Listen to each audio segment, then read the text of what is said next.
Deixeu-me, abans de dir res, que posi veu a unes paraules d'una persona que avui no pot ser aquí.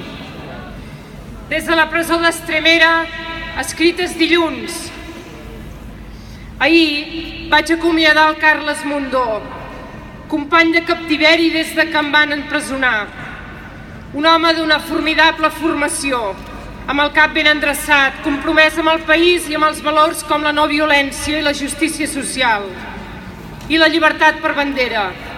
Feliç pel seu alliberament, li vaig dir adéu amb una sentida abraçada que de ben segur traslladarà a tots vosaltres. I també certament cor pres perquè el Tribunal Suprem va decidir que jo no podia acompanyar-lo i retrobar la meva família, els amics i també implicar-me a fons en aquesta campanya electoral.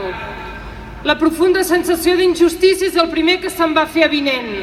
També la voluntat de causar dolor innecessàriament, no tant a mi, sinó sobretot al meu entorn més proper. Passar d'albirar una retrobada amb aquells als quals avui enyoro més que mai, a quedar-me reclòs en una presó a l'extraradi de Madrid és complex de gestionar emocionalment. Ara sí, tinc una cel·la per mi sol, i en canvi sol no m'hi sento.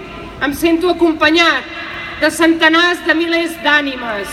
Per tots vosaltres, per cada carta, per cada visita, per cada paraula amable i per cada expressió de dignitat i de coratge.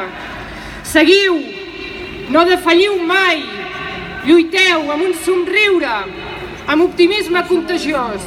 Només la voluntat de tots vosaltres farà que un dia pugui sortir de la presó, en companyia dels Jordis i del Quim.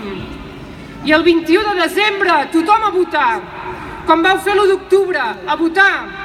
Recordeu que ens amenaçaven a tota hora, que mai votaríem. Doncs vam votar, amb una lliçó democràtica que passarà a la història. A les urnes ja vam guanyar, i vam guanyar tant que l'Estat encara no ho ha digerit, i avui actua amb ràbia i estricte sentit venjatiu.